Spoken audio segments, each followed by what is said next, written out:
জাতা মুনসারিন ওয়া জিমান।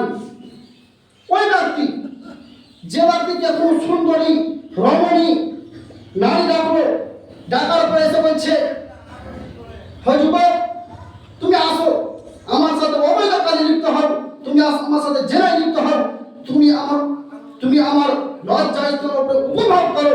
তখন সেই যুবক যদি বলে, ফাকালা ইন্নী আখাফুল্লাহ, আমি আল্লাহকে ভয় করি, আমি তোমার সাথে জেনায় লিপ্ত হতে পারি না, আমি তোমার সাথে কুকর্মে লিপ্ত হতে পারি না, কারণ হচ্ছে একটাই, যে আমি আল্লাহকে ভয় করি। যদি কোনো যুবক এই কথা বলে থাকে, যদি কোনো যুবক এই কথা বলে যদি তার কাছ থেকে ফিরে আসে, তাহলে রাসূল সাল্লাল্লাহু আলাইহি ওয়াসাল্লাম বলেছেন, মহান আল্লাহ পাক রব্বুল আলামিন ওই যুবককে তার ছায়া তলে ছায়া দিবেন।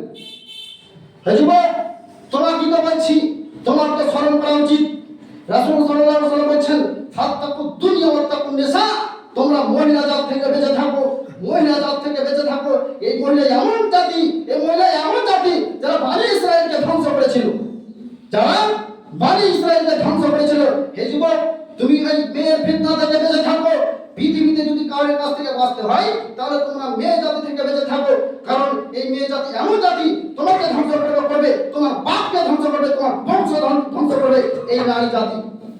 কারণ রাসূল সাল্লাল্লাহু আলাইহি ওয়াসাল্লাম বলেছেন, যখন জুলাইখা ইউসুফ আলাইহিস সালামকে ডাকলেন, ডাকার পরে তার নিজের ঘরে নিয়ে যাওয়া হলো। নিজের ঘরে নিয়ে যাওয়ার পরে জুলাইখা তখন ইউসুফ আলাইহিস সালামকে বলছেন, তুমি আসো, আমার লজ্জা স্তরকে তুমি উপভোগ করো, তুমি আমার সাথে কুকর্মে জড়িত হও, এর কথা জুলাইখা বলছে।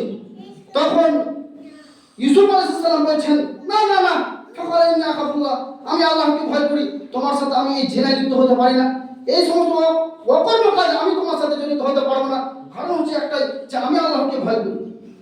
যখন ইউসুফ আলাইহিস সালাম সেখান থেকে পালানোর চেষ্টা করলো, তখন একটা করে দরজা খুলছে আর ইউসুফ আলাইহিস সালাম আগে দৌড়াচ্ছেন। এইভাবে চলতে আস্তে আস্তে জুলাইখা তখন পিছন থেকে ইউসুফ আলাইহিস সালামের জামার কলার ধরে পিছনে ফেলে দিল, আর সামনে দেখছে যে কি জুলাইখার সামনে। তখন জুলাইখা বলছে, আপনি যাকে আমার বাড়িতে রেখেছেন, এই যে ছেলেটিকে আমার বাড়িতে রেখেছেন, সে আমার বাড়িতে খায়, আমার বাড়িতে ঘুমায়, তবুও সে আমার লজ্জা স্তরের উপরে হামলা করছে। এবার বলুন যুবক, ওই মেয়ে জাতি কেমন জাতি? এতক্ষণ কি হলো, সে ইউসুফ আলাইহিস সালামকে ডেকে নিয়ে গেল আমার সাথে জেনায় লিপ্ত হওয়ার জন্য, কিন্তু শেষে ফাঁসালো কে? এই মেয়ে। তাই রাসূল সাল্লাল্লাহু আলাইহি ওয়াসাল্লাম বলেছেন, পৃথিবীর বুকে তোমরা দুনিয়াতে তোমরা মেয়ে থেকে বেঁচে থাকো, যে মেয়ে তোমাকে আজ ফোন করে বলছে যে তুমি আমার কাছে আসো, তুমি না ছাড়া আমি বাঁচবো না, এই যে মেয়ে বলে তোমাকে 1 সেকেন্ড হবে না তোমাকে ফাঁসাবে, 1 সেকেন্ড হবে না তোমাকে সে অন্যায় কাজে তোমাকে ফাঁসাবে, ওই নারী তোমাকে কাছ থেকে দূরে চলে যাবে। যখন সে বালা মুসিবতে পড়বে, তখন নিজের কথাকে ছুপিয়ে তখন সে নিজে বেঁচে যাবে। আর যদি তুমি ওই মেয়ের কাছ থেকে বেঁচে থাকো, যদি তুমি বলে দাও, ফাকালা ইন্নী আখাফুল্লাহ, আমি আল্লাহকে ভয় করি, এই কথা যদি আপনি বলে থাকেন, হে যুবক ভাই, তুমি যদি আজকে এই কথা বলে থাকো, তাহলে রাসূল সাল্লাল্লাহু আলাইহি ওয়াসাল্লাম বলেছেন যে মহান আল্লাহ পাক রব্বুল আলামিন ওই যুবককে তার আরশের ছায়া তলে ছায়া দিবেন। কোন শ্রেণীর ব্যক্তিকে? যে মেয়ে জাতি থেকে বেঁচে থাকে। 6 নম্বরে হচ্ছে কি, ওয়া রাজুলুন তাসাদ্দাকা বিসাদাকাতিন ফাআখফাহা হাত্তা লা তা'লামা বিশিমালিহি মা তুনফিকা বিঈমানিহি।